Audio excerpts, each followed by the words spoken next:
Salam sejahtera bagi kita semua. Semoga kedamaian, kebaikan, dan juga kesehatan selalu menyertai kita semua dengan setiap di hari-hari kita. Perkenalkan, saya Jovan Holi Heliantono dengan NIM 2407 126 12308. Sekarang izinkan saya untuk memperlaksanakan pengerjaan UAS Lisan Hukum Islam. Sebelum itu, saya mau untuk izinkan saya untuk bisa menjelaskan dan juga menjawab setiap pertanyaan dan jawaban yang ada. Berikutnya, pertanyaan yang pertama yaitu jelaskan alasan akademik perlunya mempelajari hukum Islam.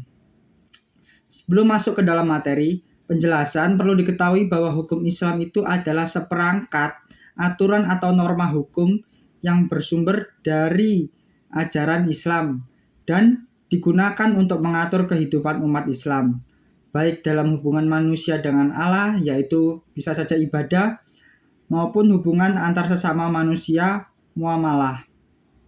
Secara akademik, hukum Islam perlu dipelajari karena ia merupakan salah satu sistem hukum normatif yang memiliki karakteristik sumber dan metode penemuan hukum yang berbeda dengan hukum barat, yaitu bisa dibilang hukum barat itu ada civil law dan juga common law. Dalam konteks di Indonesia, ya hukum Islam itu juga termasuk hukum yang hidup dalam masyarakat, bisa dibilang living law, dan secara sosiologis dipatuhi oleh sebagian besar penduduk yang beragama Islam. Dan selain itu, terdapat kajian hukum Islam penting untuk memahami kontribusinya dalam pembentukan hukum nasional, terutama pada bidang hukum keluarga, hukum ekonomi syariah, dan juga hukum peradilan agama dari sisi keilmuan. Mempelajari hukum Islam juga melatih mahasiswa hukum terutama mempelajari hukum untuk berpikir komparatif, kritis, dan memahami pluralisme hukum dalam satu sistem hukum nasional. Oke, itu jawaban yang pertama. Selanjutnya ada jawaban yang kedua. Pertanyaan kedua yaitu jelaskan kedudukan hukum Islam dalam sistem hukum nasional. Hukum Islam memiliki kedudukan yang penting dalam sebuah sistem hukum, terutama di sistem hukum nasional di Indonesia. Meskipun Indonesia juga bukan merupakan negara agama, kedudukan tersebut tidak menempatkan hukum Islam sebagai hukum yang berlaku secara universal bagi seluruh warga negara, melainkan sebagai salah satu sumber hukum yang hidup dan berkembang di tengah masyarakat, khususnya bagi umat Islam. Dengan demikian, hukum Islam menjadi bagian integral dari sistem hukum nasional yang bersifat pluralistik, berdampingan dengan hukum adat dan hukum barat, peninggalan kolonial bisa dibilang itu. Dalam konteks sistem hukum nasional, hukum Islam itu diposisikan sebagai sumber hukum material, yaitu sumber yang memberikan nilai-nilai dan juga asas dan substansi dalam pembentukan peraturan perundang-undangan. Artinya, norma-norma hukum Islam sering dijadikan bahan pertimbangan atau inspirasi oleh membentuk undang-undang dalam merumuskan hukum positif, terutama dalam bidang-bidang yang berkaitan langsung dengan kehidupan umat Islam. Kedudukan ini berbeda dengan sumber hukum formal seperti undang-undang atau jurisprudensi, karena hukum Islam lebih berperan dalam aspek nilai dan juga prinsip dasar. Secara konstitusional, kedudukan hukum Islam mendapat landasan yang kuat dalam Undang-Undang Dasar Negara Republik Indonesia tahun 1945. Pasal 29 ayat 1 menegaskan bahwa negara berdasarkan atas ketuhanan yang Maha Esa. Sedangkan ayat Kedua, menjamin kebebasan tiap-tiap penduduk untuk memeluk agamanya dan beribadat menurut agama dan kepercayaannya masing-masing. Ketentuan ini menjadi dasar yuridis bagi negara untuk memberikan ruang berlakunya norma-norma hukum Islam bagi para pemeluknya, sepanjang tidak bertentangan dengan prinsip negara hukum dan konstitusi. Lebih lanjut, pengakuan terhadap hukum Islam juga tercermin dalam sistem peradilan nasional, khususnya melalui keberadaan peradilan agama. Peradilan agama ini merupakan salah satu lingkungan peradilan yang diakui secara resmi oleh negara dan memiliki kewenangan untuk memeriksa, mengadili, dan memutus perkara tertentu bagi umat Islam. Kewenangan tersebut mencakup bidang-bidang seperti perkawinan, waris, wasiat, hibah, wakaf, zakat, infak, sedekah, serta sengketa ekonomi syariah. Hal ini menunjukkan bahwa hukum Islam tidak hanya diakui secara sosiologis, tetapi juga memiliki kekuatan yuridis formal dalam sistem hukum nasional. Selain itu, keberlakuan hukum Islam juga tidak punya hal yang positif dalam hukum itu. Dapat dilihat dari berbagai peraturan perundang-undangan yang secara eksplisit mengadopsi prinsip-prinsip syariah. Ya, contohnya saja kita bisa bilang adalah undang-undang tentang perkawinan, undang-undang tentang wakaf, undang-undang tentang zakat, serta regulasi di bidang perbankan dan ekonomi syariah. Melalui regulasi tersebut, nilai-nilai hukum Islam dilembagakan oleh negara dan diberi kekuatan mengikat secara hukum. Namun penerapannya tetap bersifat khusus bagi umat Islam. Dengan demikian, dapat disimpulkan kalau kedudukan hukum Islam ini dalam sistem hukum nasional Indonesia adalah sebagai sumber hukum material yang juga bisa diakui dan dilembagakan secara terbatas. Hukum Islam berlaku secara khusus bagi umat Islam dalam bidang-bidang tertentu yang telah ditentukan oleh peraturan perundang-undangan. Kedudukan ini mencerminkan karakter hukum nasional Indonesia yang bersifat inklusif, juga plural, dan menghormati keberagaman agama, sekaligus juga tetap menunjung tinggi prinsip negara hukum dan juga konstitusi.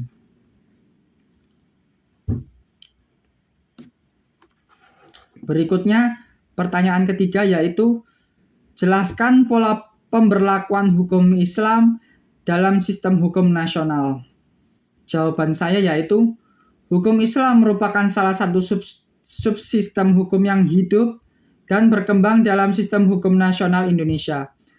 Meskipun Indonesia bukan negara yang mendasarkan diri pada suatu agama tertentu, negara tetap memberikan ruang bagi berlakunya hukum Islam, khususnya bagi umat Islam dan pemeluk agama Islam. Pemberlakuan hukum Islam tersebut tidak dilakukan secara tunggal, melainkan melalui beberapa pola pemberlakuan yang saling melengkapi, sehingga nilai-nilai hukum Islam dapat terintegrasi ke dalam hukum nasional tanpa mengabaikan prinsip negara hukum dan pluralisme hukum.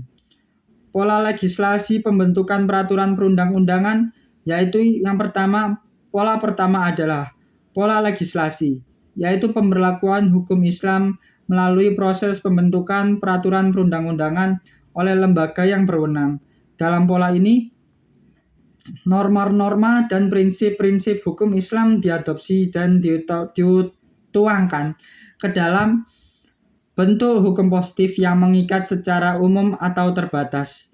Dengan cara ini, hukum Islam memperoleh legitimasi yuridis formal sebagai bagian dari hukum nasional.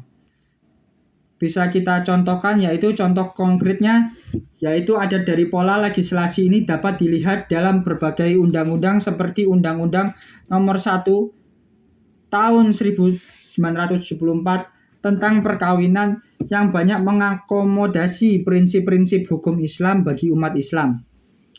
Selain itu, Undang-Undang tentang Peradilan Agama memberikan dasar hukum bagi penerapan hukum Islam dalam penyelesaian setiap perkara-perkara tertentu. Undang-Undang tentang wakaf, zakat, serta perbankan syariah juga bisa merupakan bentuk legislasi yang secara eksplisit bisa saja mengadopsi norma dan konsep hukum Islam ke dalam sistem hukum nasional. Melalui pola legislasi ini, hukum Islam tidak hanya diakui secara normatif, tetapi juga memiliki kekuatan mengikat yang jelas dalam praktik hukum. Yang kedua yaitu pola yudisial, penerapan melalui putusan hakim. Pola kedua adalah pola yudisial, yaitu pemberlakuan hukum Islam melalui proses peradilan, khususnya melalui putusan hakim di lingkungan peradilan agama. Dalam pola ini, hakim memiliki peran yang sangat penting sebagai pelaksana dan penafsir hukum Islam dalam perkara-perkara konkret yang diajukan ke pengadilan. Hakim peradilan agama tidak hanya berfungsi sebagai corong undang-undang, tetapi juga bisa berperan aktif dalam juga menafsirkan dan mengembangkan setiap hukum melalui putusan-putusan yang bisa dilandaskan pada prinsip-prinsip hukum Islam. Peraturan perundang-undangan juga serta rasa keadilan masyarakat dalam banyak kasus, hakim harus melakukan penafsiran terhadap norma-norma hukum Islam yang bersifat umum atau normatif juga agar dapat diterapkan secara tepat terhadap persoalan hukum yang dihadapi para pihak. Bisa dibilang, dengan demikian pola yudisial memungkinkan hukum Islam berkembang secara dinamis dan juga kontekstual sesuai dengan kebutuhan masyarakat. Berikutnya, yang ketiga, pola kompilasi, kodifikasi, dan sistematis hukum Islam ini yaitu memiliki kompilasi, yaitu penyusunan norma-norma hukum Islam ke dalam bentuk tertulis yang sistematis dan terstruktur. Contohnya saja, paling nyata dari pola ini adalah kompilasi hukum Islam, KHI, bisa dibilang KHI, yang mencakup ketentuan tentang perkawinan, kewarisan, dan perwakafan. KHI disusun untuk menjawab kebutuhan praktik peradilan dan memberikan kepastian hukum bagi umat Islam. Kompilasi hukum Islam berfungsi sebagai pedoman bagi hakim, aparat penegak hukum, dan praktisi hukum dalam menerapkan hukum Islam secara lebih seragam. Dengan adanya kompilasi, perbedaan penafsiran yang jauh dapat diminimalkan sehingga penerapan hukum Islam menjadi lebih konsisten dan terarah. Pola kompilasi ini juga menunjukkan upaya negara dalam menjembatani antara hukum Islam yang bersumber dari kitab-kitab fikih dengan kebutuhan hukum modern yang menuntut kepastian dan kejelasan norma. Kesimpulannya yaitu, jadi dapat kita bisa simpulkan kalau pemberlakuan hukum Islam itu dalam sistem hukum nasional Indonesia dilakukan melalui 3 pola utama, yaitu yang pertama ada pola legislasi, kedua ada pola yudisial, dan yang ketiga ada pola kompilasi. Ketiga pola ini saling melengkapi dan tidak dapat dipisahkan satu sama lain. Melalui pola legislasi, hukum Islam memperoleh legitimasi formal. Melalui pola yudisial, hukum Islam diterapkan dan dikembangkan dalam praktik peradilan. Dan melalui kompilasi, hukum Islam disusun secara sistematis untuk menjamin kepastian hukum dengan pola-pola tersebut. Hukum Islam dapat berfungsi secara efektif dalam sistem hukum nasional tanpa mengabaikan prinsip-prinsip pluralisme dan juga keadilan.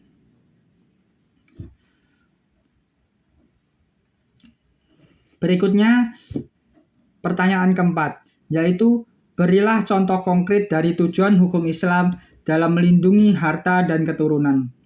Dalam kajian hukum Islam dikenal konsep maqasid al-syariah, yaitu tujuan-tujuan utama diterapkannya hukum Islam. Salah satu tujuannya yaitu fundamental tersebut adalah melindungi harta dan melindungi keturunan.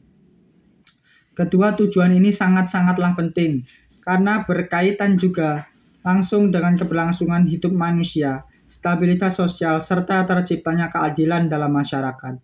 Perlindungan harta. Tujuan hukum Islam dalam melindungi harta diwujudkan melalui berbagai ketentuan yang mengatur cara memperoleh, menggunakan, dan mengalihkan harta secara sah. Salah satu contoh konkretnya yaitu bisa dibilang adalah larangan riba. Dalam transaksi keuangan, riba dilarang karena berpotensi menimbulkan ketimpangan ekonomi dan eksploitasi juga terhadap pihak yang lemah. Dengan melarang riba, hukum Islam berupaya menciptakan sistem ekonomi yang adil dan juga berimbang, di mana keuntungan diperoleh melalui usaha nyata dan pembagian risiko, bukan melalui penambahan sepihak. Bisa dibilang contoh konkretnya adalah pengaturan akad jual beli yang sah, yang mensyaratkan adanya kejelasan objek, harga, dan kerelaan para pihak. Larangan terhadap gahar atau mungkin bisa dibilang ketidakjelasan dan penipuan dalam jual beli bertujuan untuk melindungi harta masing-masing pihak agar tidak dirugikan. Selain itu, hukum Islam juga bisa mengatur setiap sanksi terhadap pencurian dan perampasan sebagai bentuk pelindungan hukum terhadap hak kepemilikan individu. Dengan adanya ketentuan ini, harta dipandang sebagai amanah yang harus dijaga dan nggak boleh diambil secara batil. Perlindungan keturunan yaitu pelindungan terhadap keturunan dalam hukum Islam diwujudkan melalui pengaturan yang ketat mengenai perkawinan, nasab, dan hubungan keluarga. Contoh paling nyatanya adalah kewajiban melangsungkan perkawinan yang sah sebagai satu-satunya cara yang dibenarkan untuk melanjutkan keturunan. Melalui perkawinan yang sah, status hukum anak ini bisa menjadi jelas baik dari segi nasab, hak nafkah maupun hak waris. Selain itu juga ada larangan zina, merupakan bentuk pelindungan hukum Islam terhadap keturunan. Larangan ini bertujuan mencegah terjadinya kekacauan nasab yang dapat merugikan anak secara hukum dan juga secara lingkungan sosial. Anak yang lahir dari perkawinan sah memperoleh pelindungan penuh termasuk hak atas identitas, pendidikan, dan juga kesejahteraan.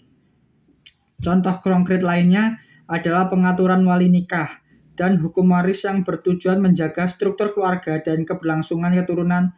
Penetapan wali nikah memastikan bahwa perkawinan berlangsung secara bertanggung jawab dan sesuai norma. Sementara hukum waris menjamin keberlangsungan ekonomi keluarga dan keturunan setelah orang tua meninggal dunia. Dan juga bisa dibilang kesimpulannya yaitu dengan demikian kesimpulan yang bisa diambil yaitu tujuan hukum Islam dalam melindungi harta dan keturunan diwujudkan melalui aturan yang bersifat preventif dan juga bisa represif. Pelindungan harta dilakukan dengan mengatur kepemilikan dan transaksi secara adil dan juga sedangkan pelindungan keturunan diwujudkan melalui pengaturan perkawinan, nasab, dan hak-hak keluarga. Kedua tujuan ini menunjukkan bahwa hukum Islam juga tidak hanya berorientasi pada aspek ibadah, tetapi juga pada penciptaan ketertiban sosial, keadilan, dan kemaslahatan umat. Berikutnya, yang pertanyaan kelima, yaitu jelaskan mengapa diperlukan ijma dan qiyas di samping Al-Quran dan hadis sebagai sumber hukum Islam. Al-Quran dan hadis merupakan sumber utama hukum Islam yang bisa bisa menjadikan dasar normatif bagi seluruh ketentuan masyarakat yang kita bisa bicarakan. Namun dalam praktik kehidupan bermasyarakat yang terus sekali berkembang dan bisa dibilang kehidupan masyarakat itu dinamis, tidak semua permasalahan hukum secara eksplisit diatur di dalam Al-Quran juga maupun hadis. Banyak persoalan baru yang muncul seiring dengan perubahan zaman, kemajuan ilmu pengetahuan, dan perkembangan sosial, ekonomi, serta teknologi yang bisa dibilang tidak bisa ditemukan pengaturannya secara langsung dalam kedua sumber tersebut. Oleh karena itu, diperlukan sumber hukum lain yang bersifat penunjang, yaitu ijma dan qiyas, guna menjaga keberlakuan dan relevansi hukum Islam.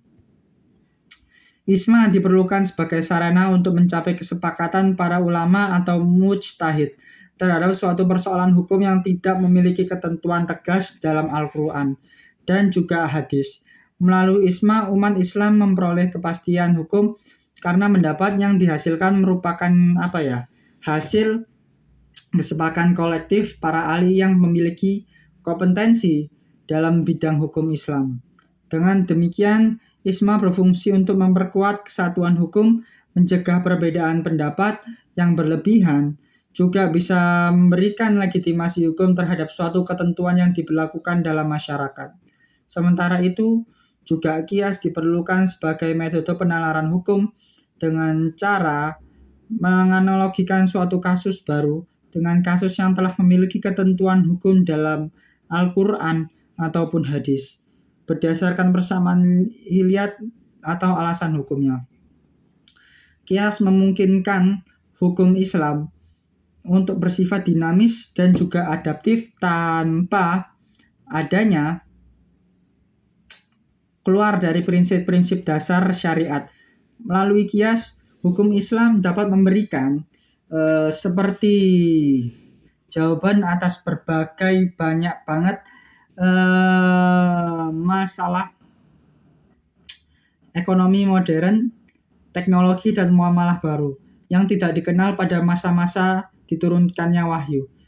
Bisa disimpulkan kalau keberadaan ijma dan qiyas di samping Al-Quran dan hadis sangat penting untuk menjamin kelengkapan, kepastian, dan fleksibilitas hukum Islam. Keduanya berperan sebagai instrumen pengembangan hukum Islam agar tetap bisa mampu menjawab tantangan zaman, sekaligus juga tetap berlandaskan pada nilai-nilai dasar, landasan dasar yang bersumber dari wahyu. Berikutnya ada pertanyaan yang ke-6, yaitu sebutkan urutan seseorang yang berhak menjadi wali nikah menurut hukum Islam. Apakah ayah biologis dari anak perempuan yang lahir dari luar pernikahan bisa menjadi wali nikah? Kalau tidak, siapa yang berhak menjadi wali nikahnya? Jawabannya yaitu, dalam hukum Islam, wali nikah merupakan salah satu rukun perkawinan bagi mempelai seperti mempelai perempuan. Keberadaan wali nikah bersifat esensial, karena tanpa wali, perkawinan seorang perempuan dinyatakan tidak sah menurut mayoritas ulama, khususnya dalam mazhab Syafi'i, Maliki, dan Hanbali yang dianut secara luas di Indonesia. Fungsi wali nikah pada dasarnya itu adalah bentuk melindungi kepentingan perempuan dalam perkawinan serta memastikan bahwa akad nikah dilangsungkan sesuai dengan ketentuan syariat Islam. Yang pertama, pengertian dan jenis wali nikah. Secara umum, wali nikah terbagi menjadi dua jenis, yaitu wali nasab dan wali hakim. Wali nasab adalah wali yang memiliki hubungan darah dengan mempelai perempuan menurut garis keturunan ayah.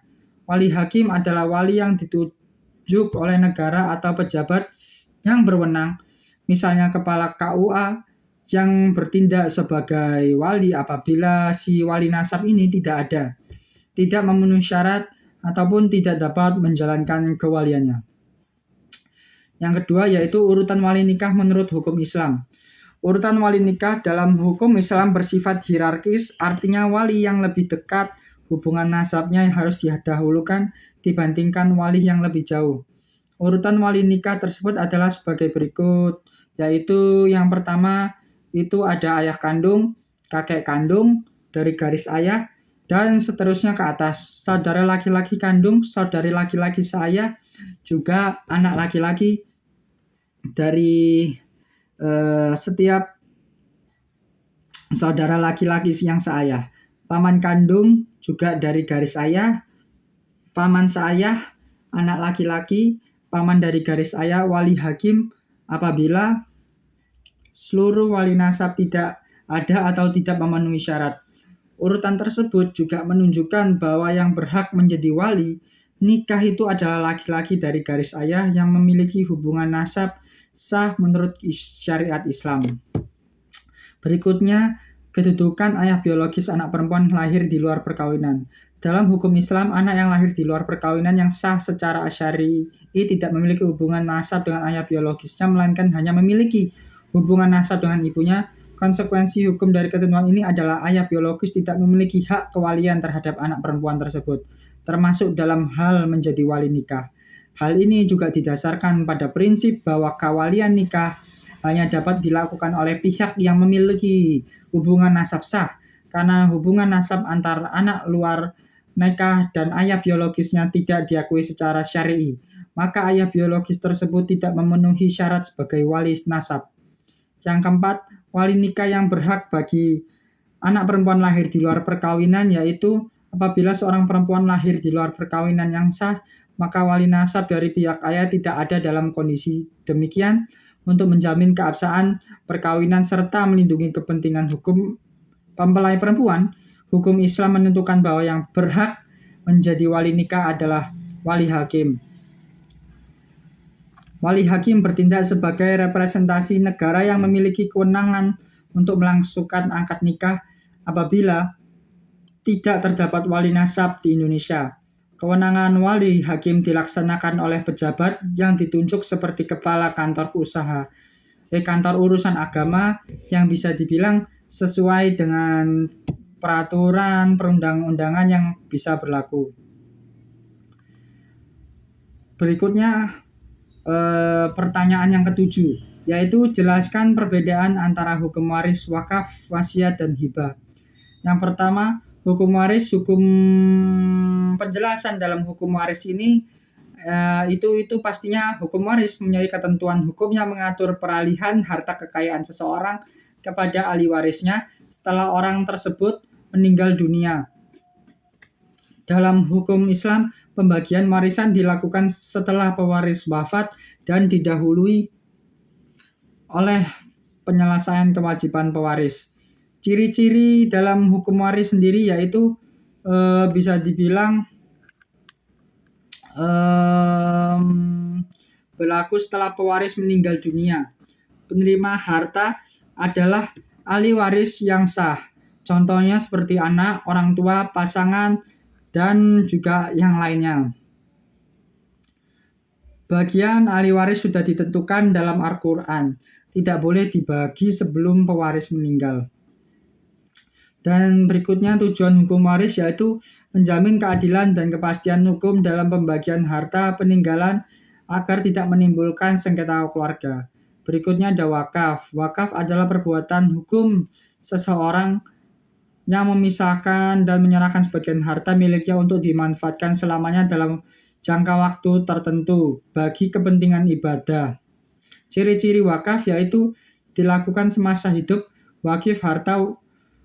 Wakaf tidak boleh diperjualbelikan, diwariskan, atau dihibahkan. Tujuan wakaf sendiri yaitu memberikan manfaat yang bisa dibilang jangka panjang bagi umat seperti untuk masjid, sekolah, rumah sakit, dan kegiatan sosial. Berikutnya yaitu ada wasiat. Wasiat adalah pernyataan kehendak seseorang yang dibuat semasa hidup tetapi berlaku setelah ia meninggal dunia untuk memberikan sebagian hartanya kepada orang tertentu atau lembaga. Ciri-cirinya yaitu dibuat semasa hidup, berlaku setelah meninggal. Kemudian ada penerima wasiat bukan ahli waris.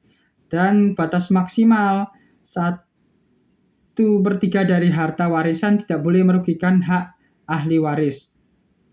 Tujuan dari wasiat sendiri yaitu memberikan pelindungan atau penghargaan kepada pihak yang berjasa atau membutuhkan tanpa juga mengganggu hak ahli waris. Yang keempat ada hibah. Hibah adalah pemberian harta seseorang kepada orang lain yang dilakukan semasa hidup dan berlaku seketika tanpa imbalan dan atas dasar sukarela. Ciri-cirinya yaitu dilakukan dan berlaku semasa pemberi masih hidup. Tujuan hibah sendiri yaitu sebagai bentuk tolong-menolong, kasih sayang, dan pengaturan harta semasa hidup untuk menghindari konflik di kemudian hari. Berikutnya pertanyaan yang ke-8. Bila mana anak perempuan bisa mendapatkan bagian 2/3 harta warisan? Dalam hukum penjelasannya sendiri, dalam hukum waris Islam, pembagian harta warisan diatur secara tegas dan rinci untuk menjamin keadilan serta kepastian hukum bagi para ahli waris. Yang pertama, dasar hukum bagian anak perempuan. Ketentuan mengenai bagian anak perempuan yang memperoleh 2/3 dari harta warisan secara langsung bersumber dari Al-Quran, khususnya dalam surah An-Nisa ayat 11. Berikutnya, yang kedua yaitu syarat anak perempuan mendapatkan bagian 2/3. Bisa dibilang di sini yang sangat pentingnya yaitu anak perempuan berhak memperoleh bagian 2/3 dari harta warisan apabila memenuhi beberapa kondisi sebagai berikut. Yaitu bisa dibilang kondisinya ini pewaris hanya meninggalkan anak perempuan ataupun